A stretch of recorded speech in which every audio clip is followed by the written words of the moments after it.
This is East Asia Tonight. Good evening, I'm Ateli Edwards. Tonight's top stories. Cathay Pacific finds faulty parts in 15 of its 48 Airbus A350s. All 3 planes are already fixed. Dozens of flights, including key routes to Tokyo, Seoul and Taipei, have been temporarily cancelled. Vladimir Putin is welcomed in Mongolia on a visit that thumbs its nose at an international arrest warrant out for the Russian president. His talks in Ulaanbaatar expected to center on a new gas pipeline connecting Russia to China via Mongolia. And the head of the Catholic Church touches down in Muslim-majority Indonesia, the first stop of an Asia-Pacific tour devoted to interreligious ties. The pontiff will also visit Papua New Guinea, Timor-Leste and Singapore. And Nippon Steel's $15 billion bid for U.S. Steel runs into another hurdle. Presidential hopeful Kamala Harris says the U.S. firm should remain in American hands.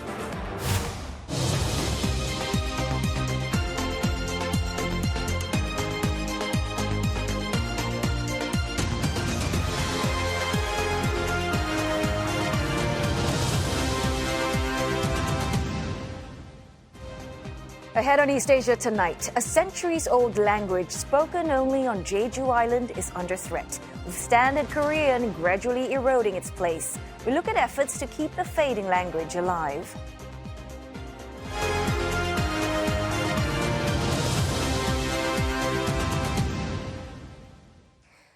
Cathay Pacific says it found 15 aircraft with components that needed replacement after grounding its entire Airbus A350 fleet for inspection. Now, this comes after an engine part from one of its A350-1000 planes failed shortly after takeoff from Hong Kong yesterday. Well, Cathay Pacific says 3 of the 48 Rolls-Royce-powered planes it checked had already gone through successful repairs. Other major operators of the Airbus A350 say they had not yet been issued instructions to examine similar engines in their fleet. Well, Hong Kong-based Cathay Pacific has cancelled at least 34 round-trip flights due to the disruption. It expects the entire fleet to resume operation by Saturday. And CNA's Deborah Wong has more on the flight disruptions caused by the inspections and the regulator's response. These flights include destinations that are popular with Hong Kongers. We're looking at flights to Bangkok, to Taipei, to Singapore as well as to Japan. And these are typically 4 flights. So the frustration on the ground, has been unsurprisingly been overwhelming.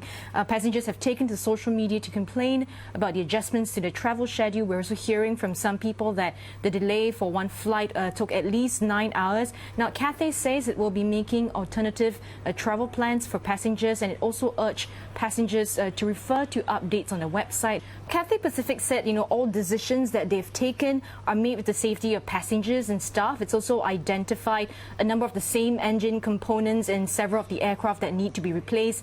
Some spare parts have been secured and they are currently going through repair work. So this means that several aircraft will be out of service, out of operation for the next few days.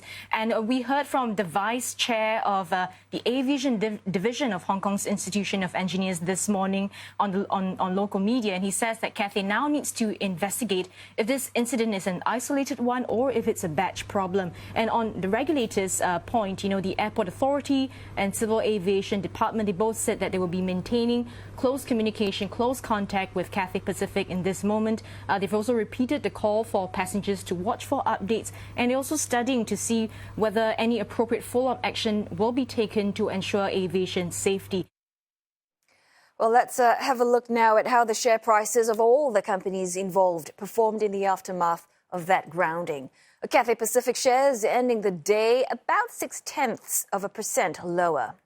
In France, Airbus currently trading in the red as well, losing about 0.2%. Rolls-Royce, which supplied the engines in the planes, rebounding about 3.3% higher. They had plunged 6.5% yesterday after Cathay cancelled nearly 40 flights. Now, shares of Cathay Pacific's owners also not spared. Swire Pacific, which owns 45% of the carrier, tumbled 1.5%. And it's also pressured by Hong Kong's weak commercial property sector as retail sales continue to fall. Air China, with a 30% stake, is in the red as well.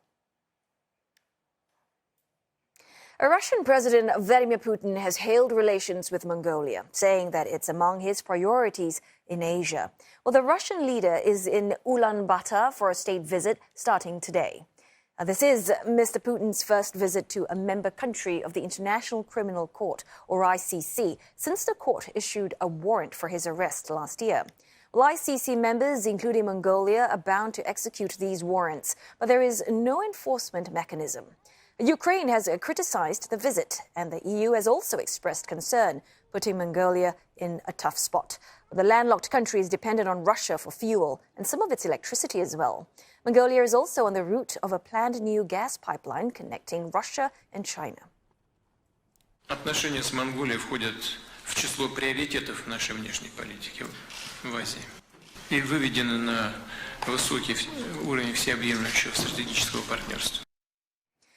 And for more, we are joined by Dasha Chinoshova in Moscow. So, Dasha, there's been a fair bit of criticism of Mr. Putin's visit. How do you think Russia is going to respond to that?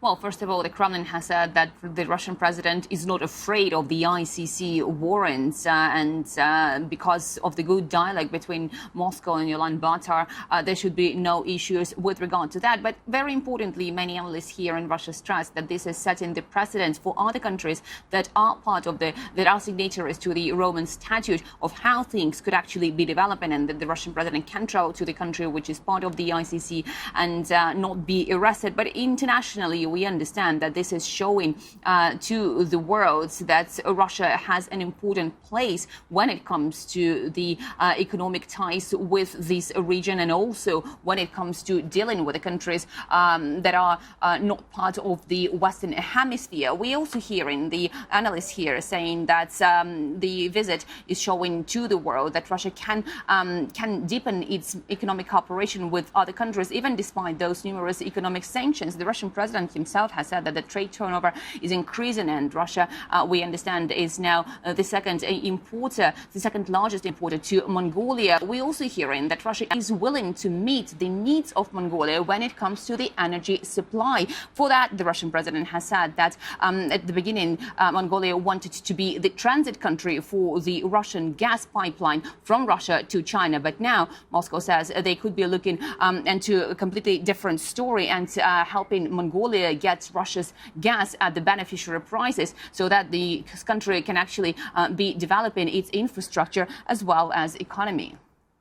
Dasha, I believe Mr. Putin has also invited the Mongolian president to the BRICS summit next month, the grouping that also, of course, includes Brazil, India, China, South Africa. What do you think Russia is hoping to achieve by bringing Mongolia into the fold?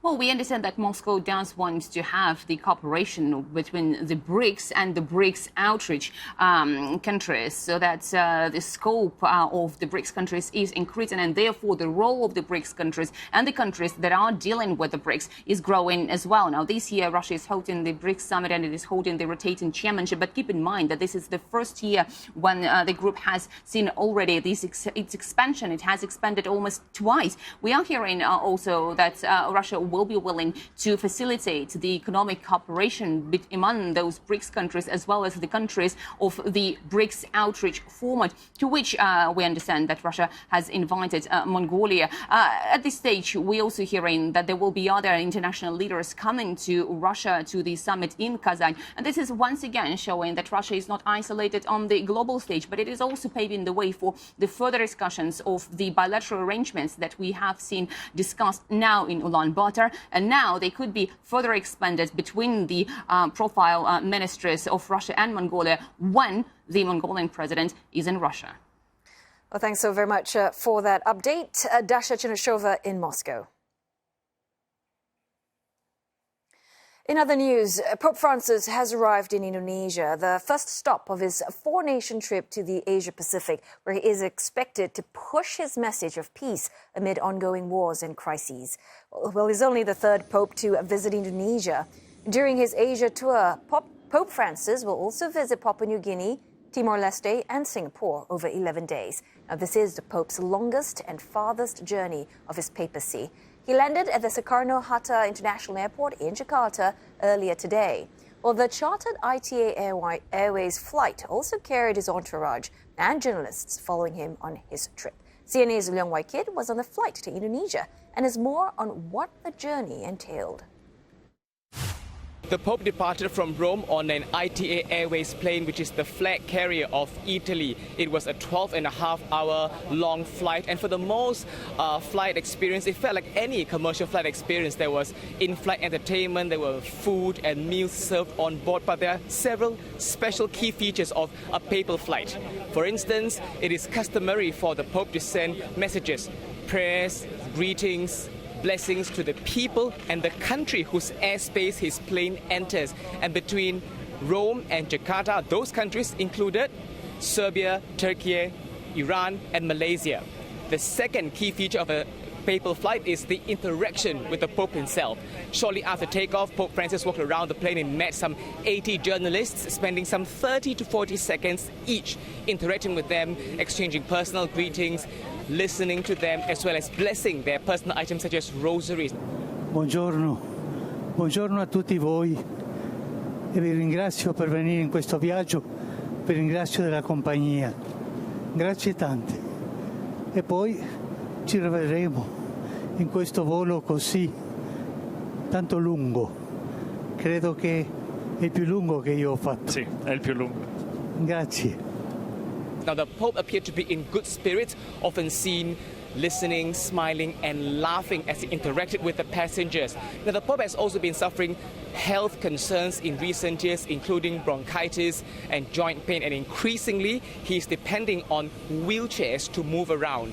Now, there will be no known plans for the Pope in Indonesia on Tuesday after he lands, and that's to also allow the 87-year-old to rest following a long-haul flight. But his back-to-back meetings with political and religious leaders and the Catholic communities across 4 countries begins on Wednesday. His first item on the agenda is a meeting with Indonesian President Joko Widodo. Leong Wai Kit, CNA, Jakarta.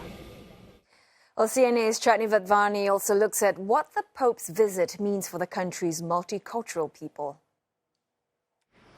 The air is abuzz with anticipation for the oldest cathedral in Jakarta, the Church of Our Lady of the Assumption, as it gears up to welcome Pope Francis. It is a very important visit. It shows the closeness of Vatican and Asia. And further, it also shows the importance or significance of Indonesia before the eyes of the Vatican.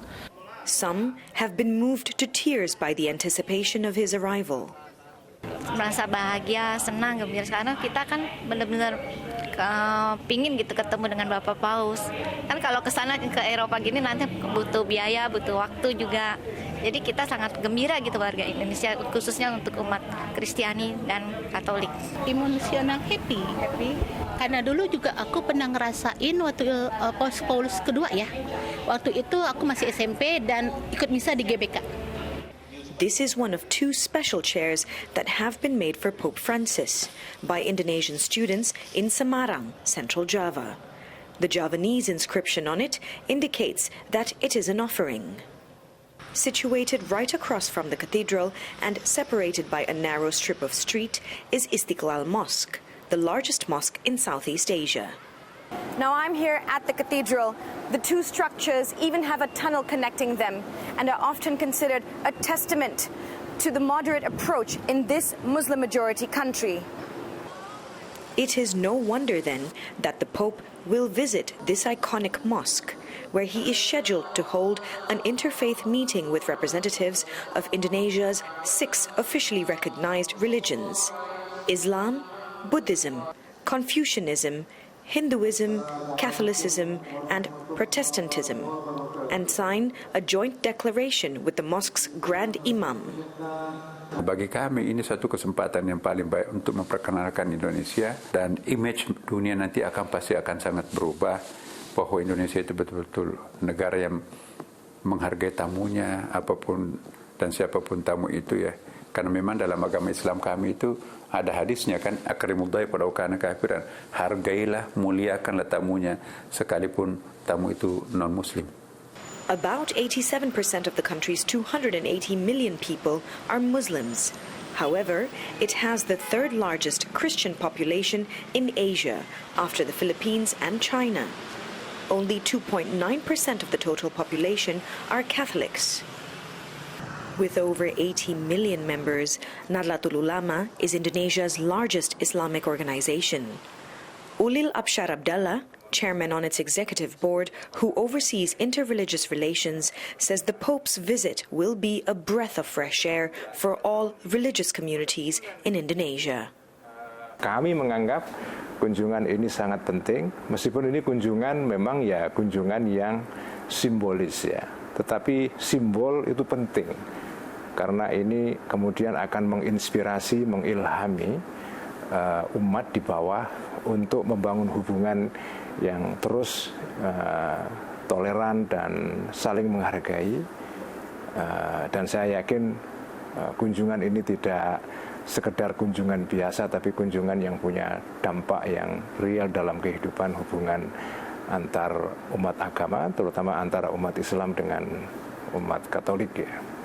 During his 4-day stay, Pope Francis is expected to meet with President Joko Widodo at the Merdeka Palace and lead Mass for over 80,000 people at the Gelora Bung Karno Stadium. He will depart from Indonesia for Port Moresby on Friday. Chandni Vadvani, CNA, Jakarta. Stay with us here on CNA as we bring you coverage of the Pontiff's Asia-Pacific trip. And you can also track the latest updates on his visit on our website, cna.asia. Time now for a short break, but coming up next on East Asia Tonight, Japan's Daikin investing more to expand operations in India as it's bullish about the country's surging demand for air conditioners. And Taiwan's pomelo farmers getting ready for a brighter mid-autumn festival after China lifts its import ban.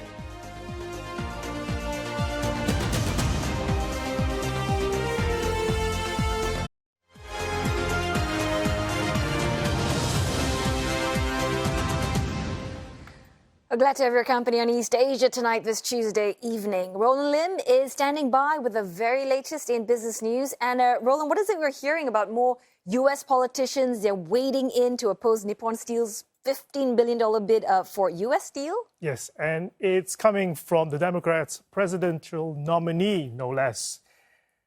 U.S. Vice President Kamala Harris said that U.S. Steel should remain in American ownership, dealing the latest blow to Nippon Steel's attempts to buy the company. Now, while her comments echo President Joe Biden's opposition, they have taken a new significance since she's the Democratic nominee for president.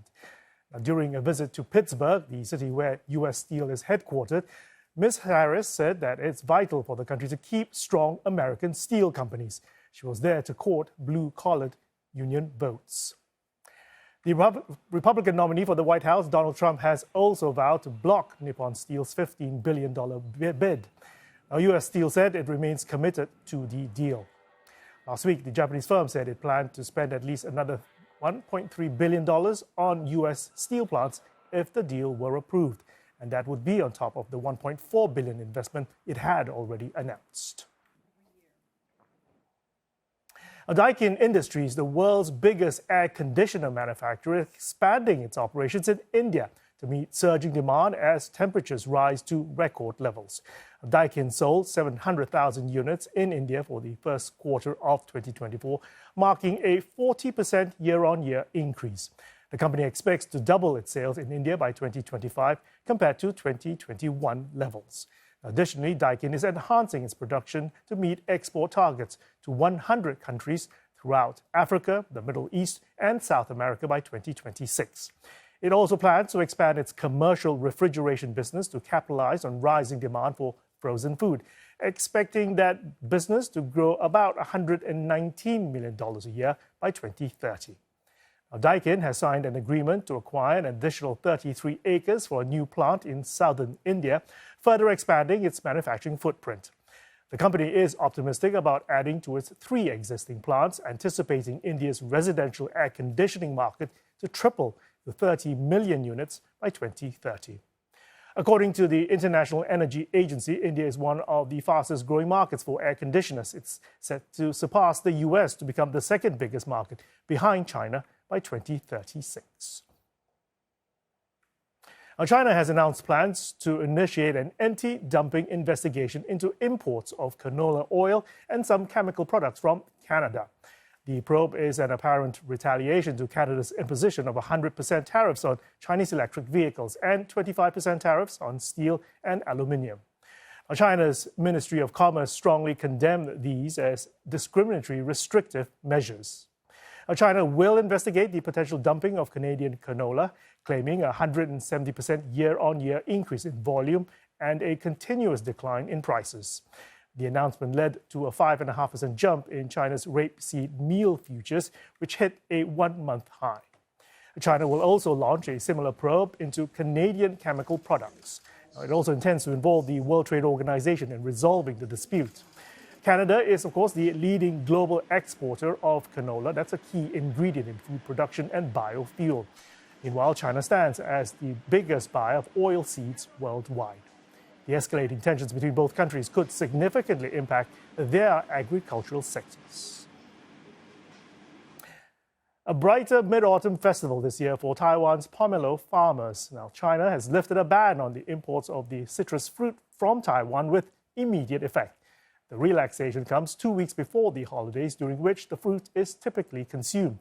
And it's widely seen as a gesture of goodwill from Beijing amid icy cross-strait relations. Victoria Jen has more. Pomelos are considered auspicious for ethnic Chinese because its name is a homonym for bless in Mandarin. With the lifting of the import ban, Taiwan's pomelos can finally return to China, their biggest market. Before the ban, Taiwan exported more than 7,000 metric tons of pomelos every year, over 60% of which went to China. Local farmers welcome the latest move, although it's unlikely that their pomelos will make it to the dinner tables of the Chinese consumers this mid-autumn, which falls on September 17. 听到这个消息开心啊！可是就是比较可惜的，就是说内地那边的民众没有办法吃到我们的麻豆的柚子，很可惜。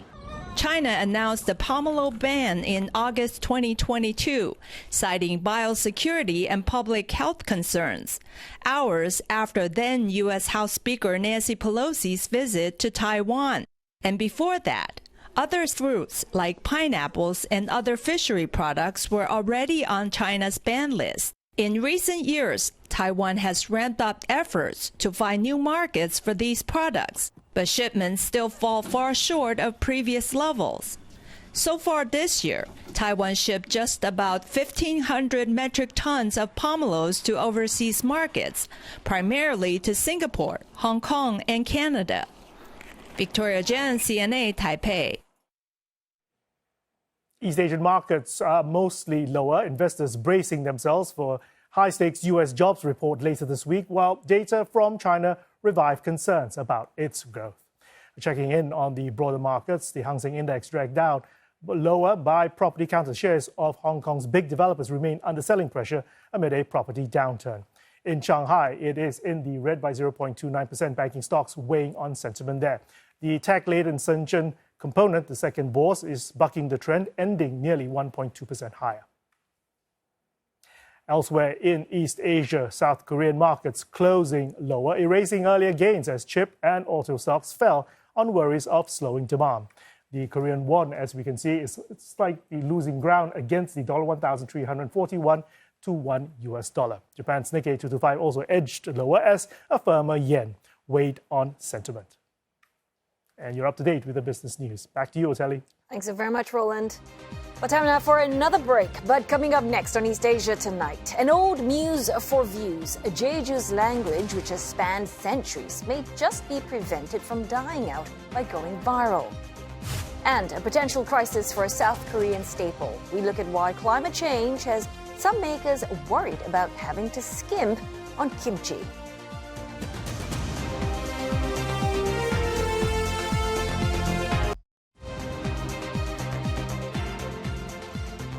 You're watching East Asia Tonight. Cathay Pacific grounds its Airbus A350 fleet for inspection after finding engine problems on several jets.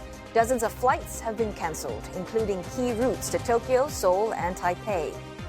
Russian President Vladimir Putin visits Mongolia, the first time he's set foot in a member state of the International Criminal Court since it issued an arrest warrant for him. The Russian leader instead highlights how ties between the two countries are developing in all areas. And Pope Francis is now in Indonesia, the first leg of his four-nation Asia-Pacific tour. The trip will also take him to Papua New Guinea, Timor-Leste and Singapore, the longest and farthest journey of his papacy.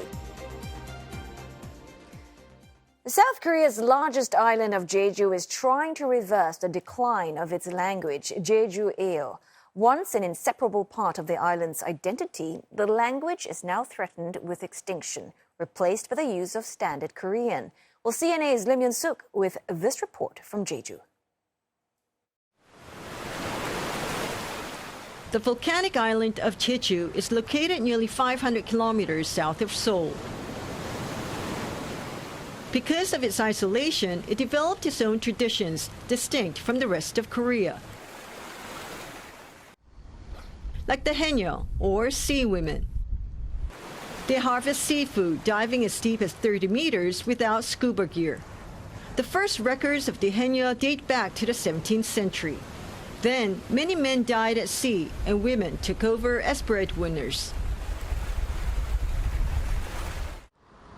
Today, the women, who are mostly elderly, are among the last remaining speakers of the island's vanishing language, Jeju-eo. 아이고 많이 없어졌지. 우리 손주들 사기 제주말을 뭘로 주? 제주말을 몰라. 어떻게 대화해요?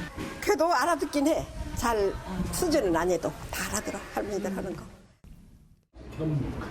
Some reports say there are at most about 10,000 native speakers left on the island, though the Jeju Dialect Institute thinks there could be as many as 40,000. Its researchers conduct and record interviews in Jeju-eo with the elderly every week. UNESCO designated Jeju-eo as critically endangered in 2010, prompting renewed efforts from the Jeju government to protect the language from being lost. And this is one way of how that's been done in the city of Jeju. A Korean speaker won't be able to read these signs in Jeju-eo. While both languages descended from the Korean alphabet Hangul, which was created in the 15th century, they evolved very differently. As connectivity improved, Jeju Islanders began to learn Korean. Today, they mostly speak Standard Korean with a bit of Jeju-eo vocabulary. But public curiosity is helping to drive a revival of sorts. 사용되는 언어하고는 많이 달라요. 드라마에서도 그 제주도 방언이 나오면 자막이 달려요. 군대에서 암호로 쓸 때도 제주 사투리를 썼다고 하더라고요. 그 정도로 알아듣기가 힘들어요. The centuries-old language has found an unlikely ally, social media, where it is gaining a growing following. YouTuber Kim Hong-gyu, a Jeju local, says his channel took off after he started posting videos on Jeju-eo. 일단 제주어를 컨텐츠로 한번 해봤는데 사람들이 일단 너무 좋아해줬고 그리고 하다 보니까 저도 이 사람들 댓글이라던가 아니면 반응을 보면서 제주어에 대한 사람들이 관심이 많고 이 제주어가 좀 소멸이 돼가는 것에 좀 사람들도 많이 아쉬움을 느껴 하는구나. 아니 여기 용태. The 29-year-old goes around the island talking to elderly people about their childhood and everyday things in Jeju-eo. The videos he takes are invaluable records of the fading language for the next generation, where much of the efforts to keep Jeju-eo alive are focused on.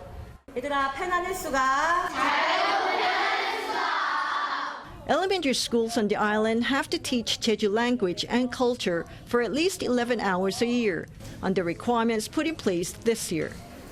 This is Shin-Jeju Elementary School, one of the largest on the island.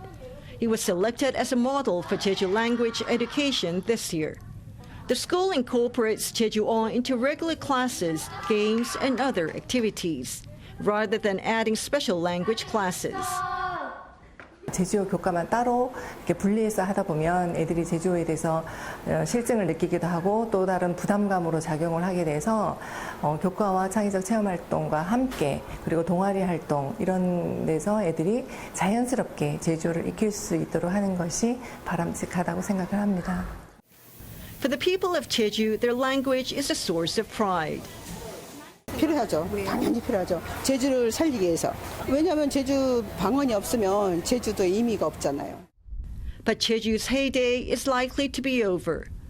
As the pool of elderly speakers shrinks and more young islanders move to the mainland, it remains to be seen if the Jeju language will live on or fade away.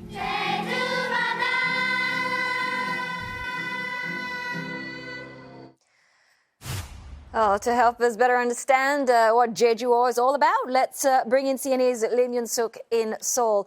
Yun-suk, first up, I just want to pick up on this stat which was in your story, and that elementary schools, they teach Jeju language for 11 hours per year under requirement, right? At least. That doesn't seem like a lot. So I'm wondering, just how serious are the government and the community about revitalizing this Jeju language? Well, yes, it is true. It's 11 hours a year. But, in general, I think it's just that the majority of parents and children on the island are not really strongly pushing to keep the Jeju language alive. Because I got a sense that even the Jeju metropolitan government itself only started taking real interest in this after Jeju-eo was designated as an endangered language by UNESCO. And so it was only from then that they started to, getting those elementary schools to teach the language and culture to the young South Koreans on the island. But, most parents here in learning Jeju-eo, the language, it's not that important because here in South Korea, most of the schools, the classes are all really geared towards doing well in the state exam in high school so that their children can enter one of the prestigious universities here in the capital, Seoul. And so, many parents don't think that spending that extra time on learning Jeju-eo is good for the kid and would instead prefer them learning something else that is going to help them do well in that state exam. And in fact, I was talking to someone at that Jeju Elementary School when I was doing this, which teaches 11 hours a year to their students. And apparently there are some parents there who even think that that's too much and that 11 hours should be shortened.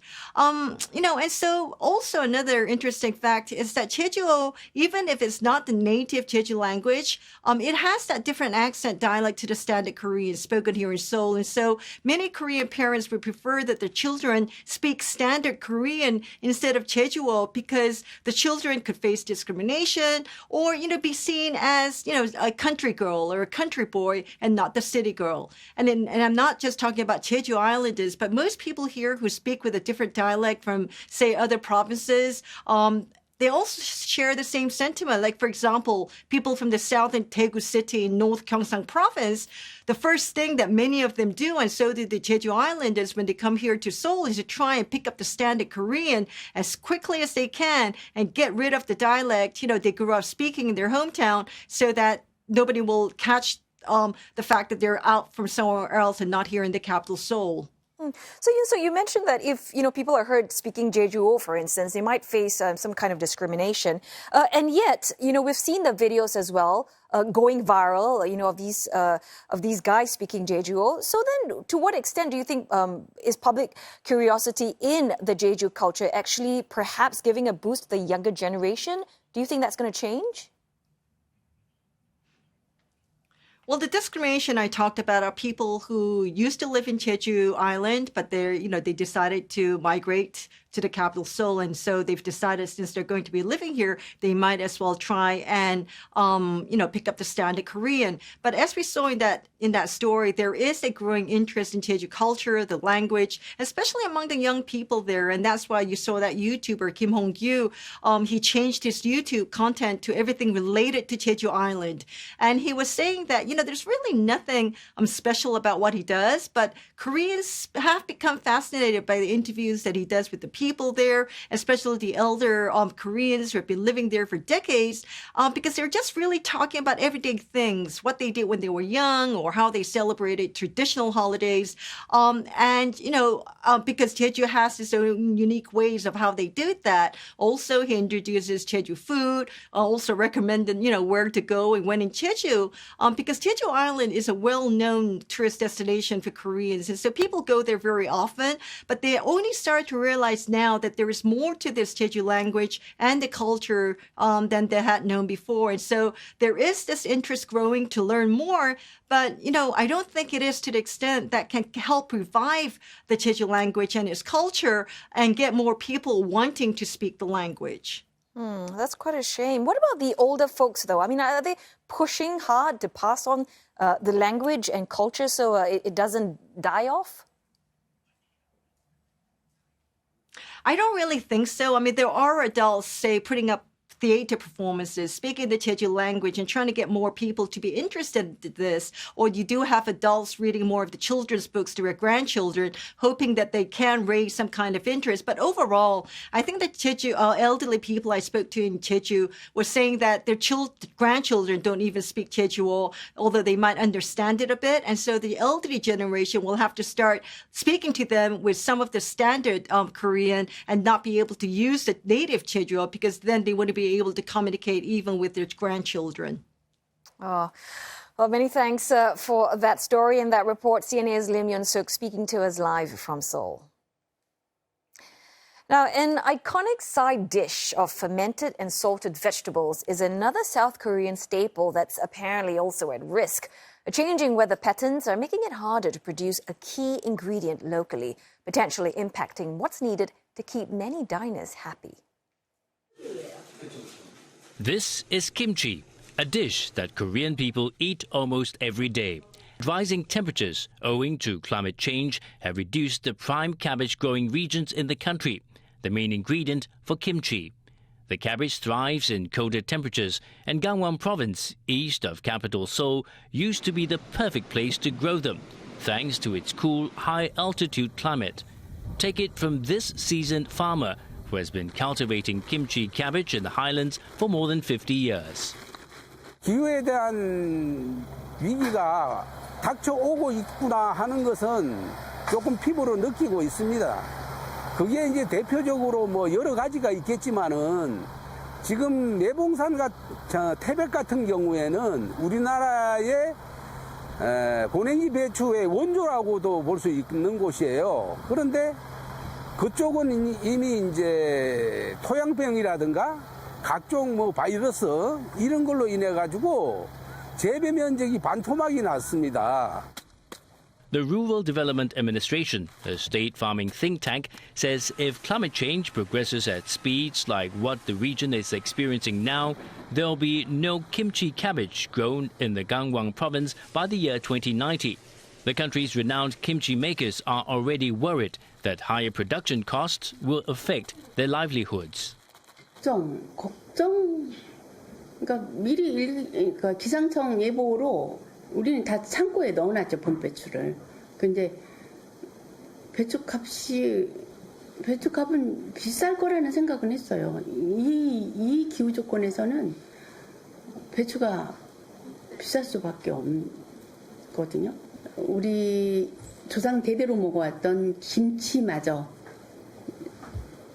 이게 내 땅에서 자란 배추로 담글 수 없다는 거는 아주 슬픈 일이에요. To meet the local demand, the country has had no choice but to bring in lower-priced kimchi from China. Imports logged a near 7% on-year growth in the first half of this year. Researchers, meantime, are trying to address this problem.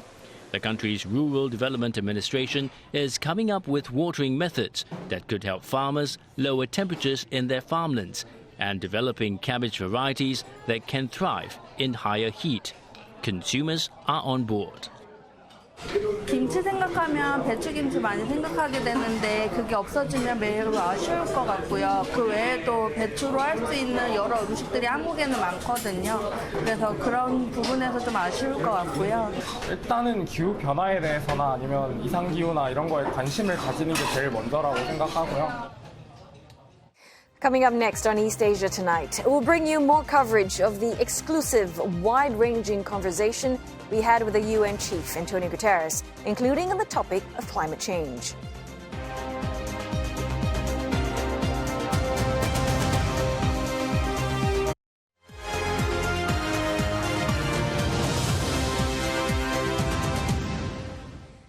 UN Secretary General Antonio Guterres says global action on climate change now will save the planet from widespread destruction. Well, he spoke in a CNN exclusive interview with Li-Ling Tan, the co-host of our Climate Conversations podcast.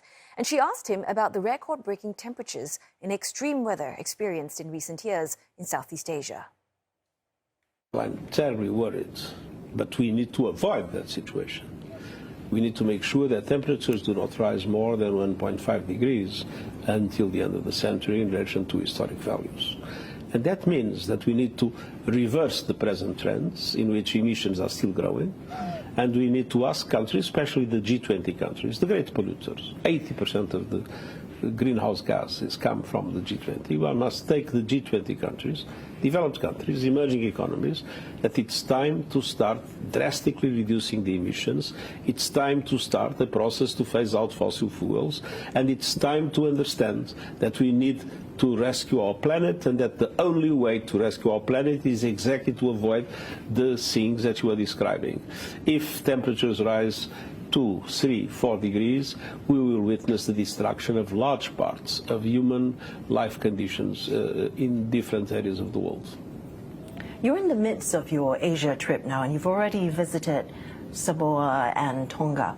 What did you hear and see that you were most alarmed by in terms of the impact from rising sea levels? Sea level rise is, first of all, at a double than what it was in the 90s, and it's accelerating.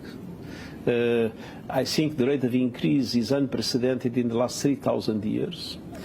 And the drama is that we are coming close to a tipping point where it can accelerate much more. If, for instance, we would have the 2 degrees as a limit, it would be inevitable to have the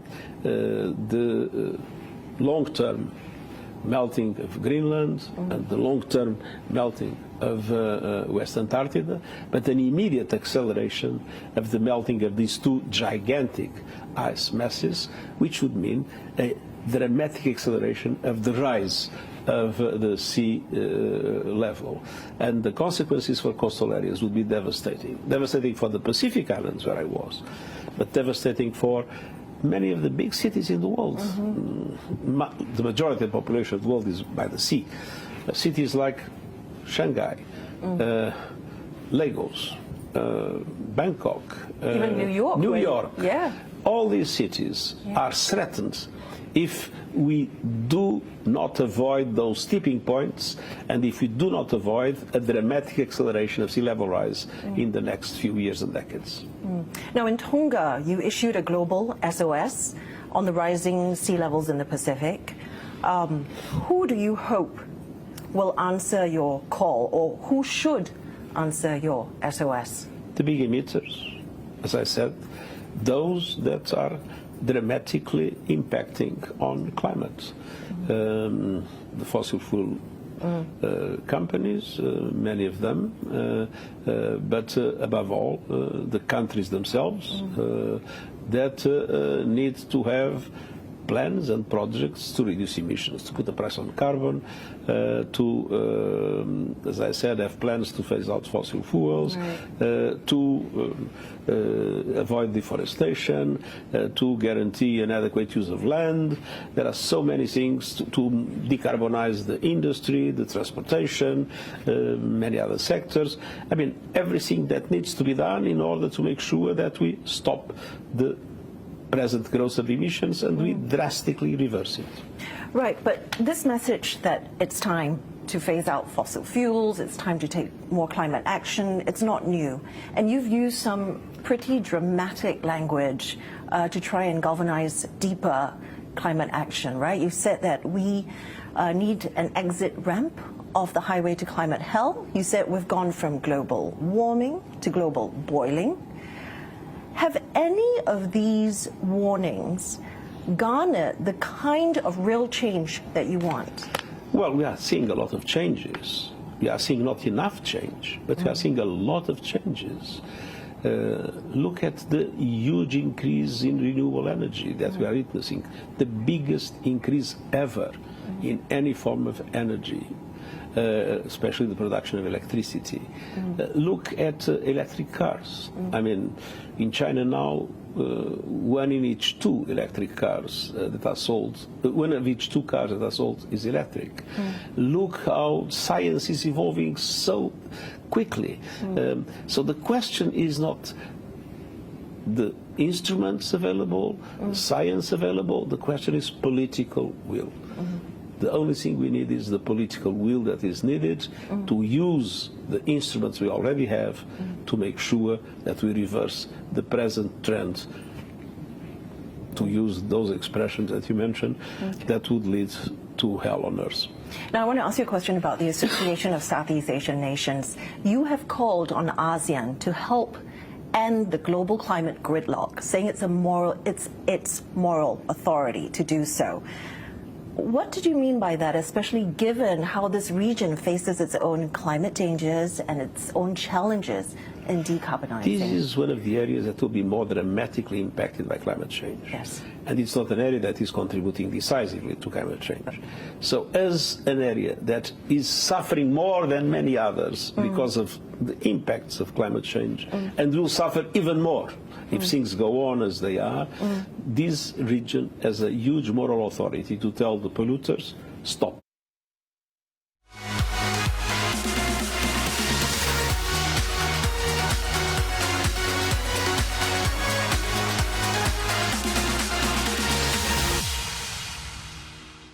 Well, time now for your Paralympics update. Cuban world and Paralympic record holder Robil Yanquil Sol Cervantes won gold in the men's long jump T47, although he didn't break any records today. Cervantes made his Paralympic debut in the 2020 Games, where he won Cuba's first gold medal.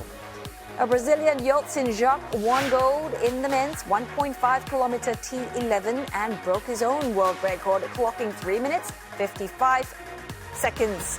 Now, listing his mother as his greatest influence, Jacques had set 2 goals as his goal for the Paris Paralympics. He might have fallen slightly short of that goal, having won 1 gold and 1 bronze, but he nevertheless remains an icon in Brazil. Now, competitions in equestrian started in the grounds of the Chateau de Vassay today.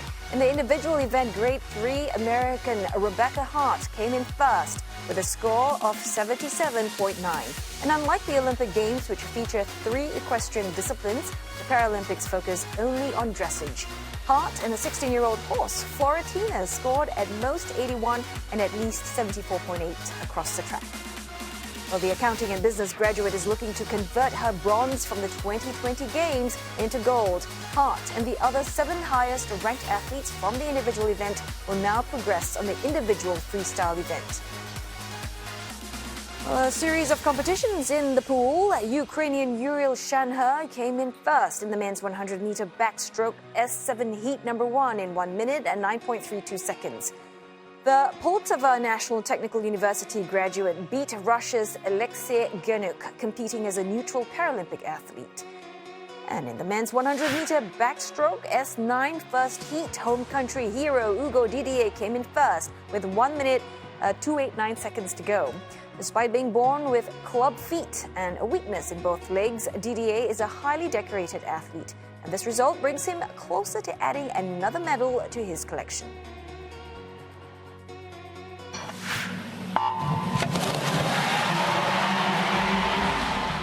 Fierce competition in the women's 100-meter backstroke S9 first heat. USA's Christy Riley-Crossley and Hannah Epston turned their halfway advantage to finishing first and second, respectively. Riley-Crossley has long had her eyes set on gold. She was training to represent the U.S. in the 2008 Beijing Olympics when she was struck by a drunk driver, leaving her with a spinal injury.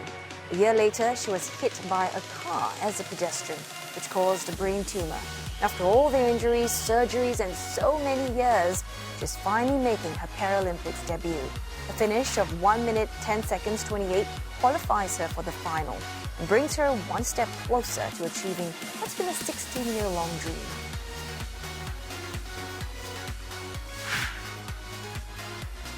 Now here is a look at the medal tally. China leads the table with 43 gold medals. Britain is in second place with 29 gold medals. And the US fast catching up, but still in third place with 14 gold medals. Ukraine entered the table overnight in 10th spot with 5 gold medals. And that does it for East Asia tonight. Don't forget your headlines anytime at cna.asia. You can also find us on Facebook, on YouTube, and on X. Thanks for watching.